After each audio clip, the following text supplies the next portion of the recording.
Good morning. This is Grassroots Rising, and I'm Jimmy Skogart. Still talking with Jim Harris here in Casper, Wyoming. And today it sounds like Jim wants to talk about healthcare. What do you think, Jim? Well, Is it broken? there's things that need to be done, I don't think there's anybody out there that doesn't think the cost of healthcare is like astronomical. But there's, we're the only leading country in the world that doesn't have a universal healthcare system, and I wondered about that, and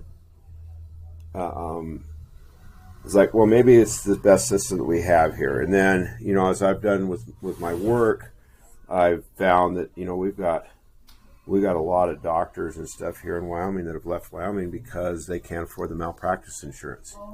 Really, I was thinking that maybe we could do something about that if the state would just decide to treat doctors like we do small business employers and workers' comp insurance. We could set up a program where doctors are no longer responsible for making, medical mistakes. I mean, granted, we're going to have to hold them accountable in other ways, but Yeah. but we don't have to hold them accountable through malpractice insurance. We can pass that off to the state of Wyoming and allow the state to compensate people that are hurt by malpractice. And we just paid like we do with workers' comp when there's a catastrophic injury. When a small business owner has a catastrophic injury, it's covered by the state under workers' comp insurance. So something like that could happen for doctors and relieve them of the burden of malpractice. Right. But we don't seem to have the will to do that, do we? Right.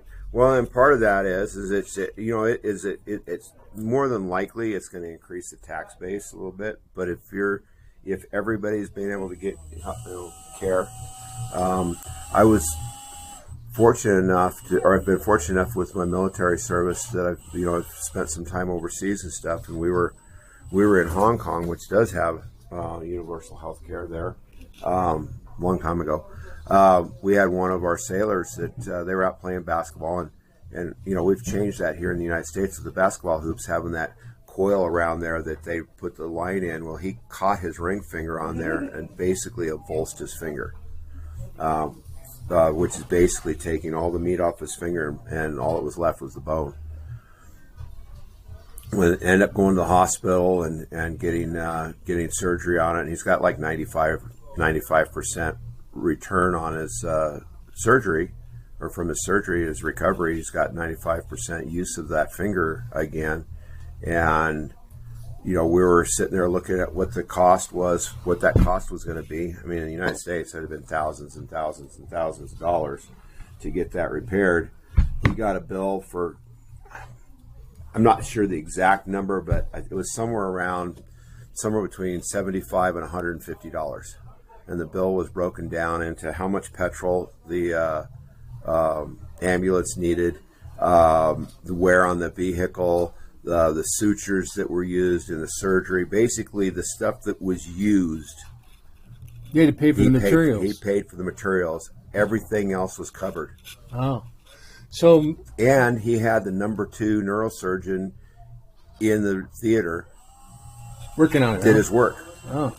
So it wasn't about necessarily how much you could make off of the medical care. It was about getting the medical care done. Some health care rather than, and he was a foreign national. He wasn't even a citizen of Hong Kong, and he had that strange difference in our how we approach this.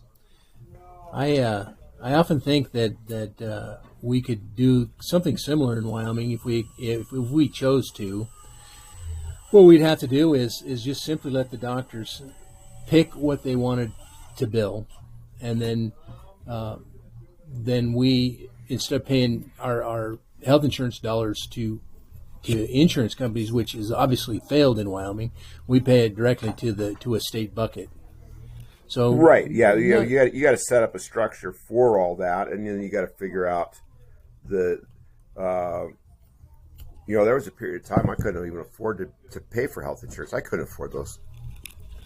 What about the young guys? Especially why would I pay in thousands of dollars a year when I don't need any care?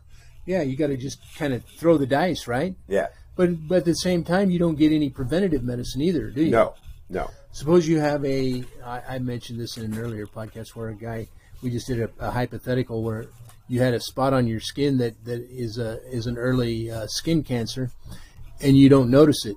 But yet, if you'd have went to a doctor, don't even know that what it is. You just like, whatever, it's not bothering me. Yeah, and so you don't go in, you don't get checked, and later it grows into something pretty major.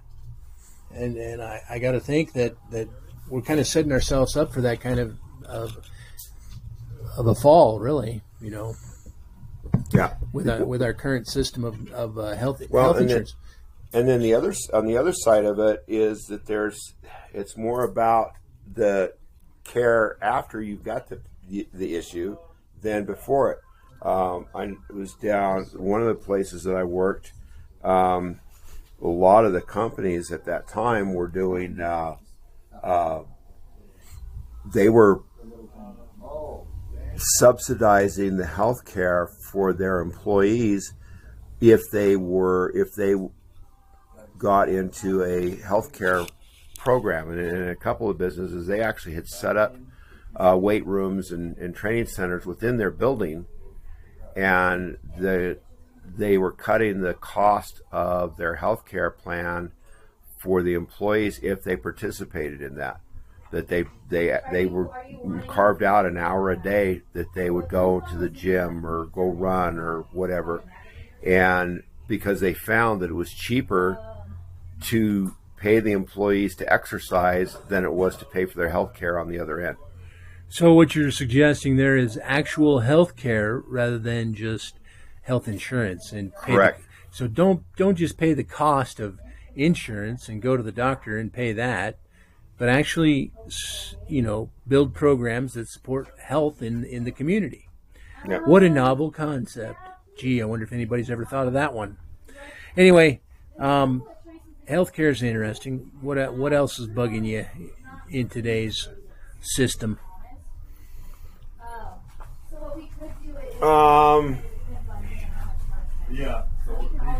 It's. How about that price of gas? Does that bug you at all, really? It's. I'm old enough that I lived through I wasn't quite driving age yet, but having to wait in line to get gas, and I'm not sure if we're going to be getting back to that point again. But the cost was up a little bit, but not anywhere near as bad as it used to. It used to only cost me about $60, $70. I drive a lot with my work, but it was only costing me $60 a week maybe to do the same amount of driving. I'm paying $120 to $200 a week now. And so you've seen about 100% increase in the cost of fuel. And I'm driving a vehicle that's getting 10 to 15 miles per gallon better mileage or actually 20 to 30 miles better gas mileage than it was, and I'm still paying more than I was when I was driving less. Seems kind of strange. Any idea why we have such an increase in fuel prices? Well, it's hard to put a deal on there, but the direct results is we've gone to war with the country, and apparently the 20% of the fuel or the oil that they put into our environment is costing, it looks like from the civilian side of it, 40 to 50% increase in our fuel costs, and apparently in the airlines industry it's 70 to 80% increase in cost. And I don't know how that's sustainable. Yeah, I don't think it's sustainable. It's probably, I think I heard today that we have drawn down reserves by quite a bit. Millions and millions of barrels of drawdown, perhaps even billions of barrels of drawdown, that it's going to be hard to refill that once we get back on track. But if we're using that oil, how is that more expensive? It's a reserve. Yeah. That's another part of it too. Is that oil was drilled a long time ago when it was a whole lot less expensive to drill. Right. So maybe there's a little market manipulation going on. Do you suppose? I think there's something going on that's not quite. The man with the money makes the rules, right? Yep, pretty much. All right. So, well, we've tackled a little bit of energy costs, and what about how does it affect you at the grocery store? That's been an ongoing thing with me. It's just I am very much. I think I learned that from my mom. Is I'm very much using coupons, and now it's apps. And I try really hard not to pay full price for anything at the store. I find out what is on sale. If I can buy a amount of that, I put it away. That's one of the things that I see from the Latter-day Saints is that their backstory is that you need to have 2 years supply of can you live for 2 years off the grid? And I can't live for 2 years off the grid, but if I can get a massive deal on something, I can buy a case of it and put it away and use it down the road. It comes in handy.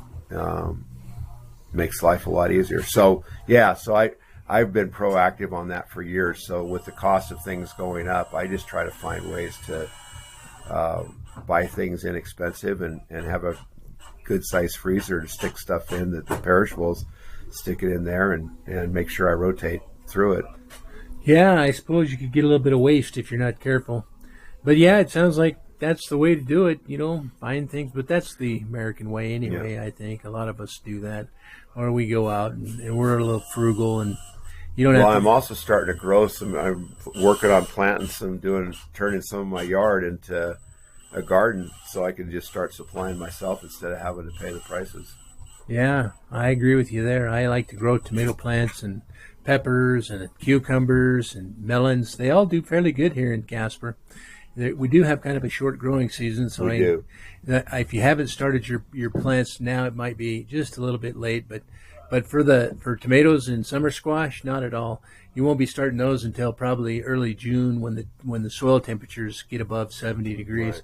But anyway, but the one other thing I do have, and I'm going to try to expand that a little bit more with it. I had a pepper plant that I decided that I'm going to move it in the wintertime. I got peppers off of it for 3 years. I got 3 harvests a year off of it. Yeah, I could see that happening. You could. That's one thing that some folks don't realize about their pepper plants. That if you put them in a container, you can bring them in during the winter and then set them back out the next season. And in the winter, when I had a nice warm day, I'd stick them out on the porch let them get some direct sunlight, and then bring them back in before they got cold. Yeah. So yeah, peppers are multi-season, and they do grow into a bush. Most of them do. So yeah, the pepper plant that I had, it was the base root on it was bigger than my thumb. Yeah. All right. Well, it's been a pleasure talking with Jim here. I just wanted to say thank you for listening, and I'll talk to you tomorrow.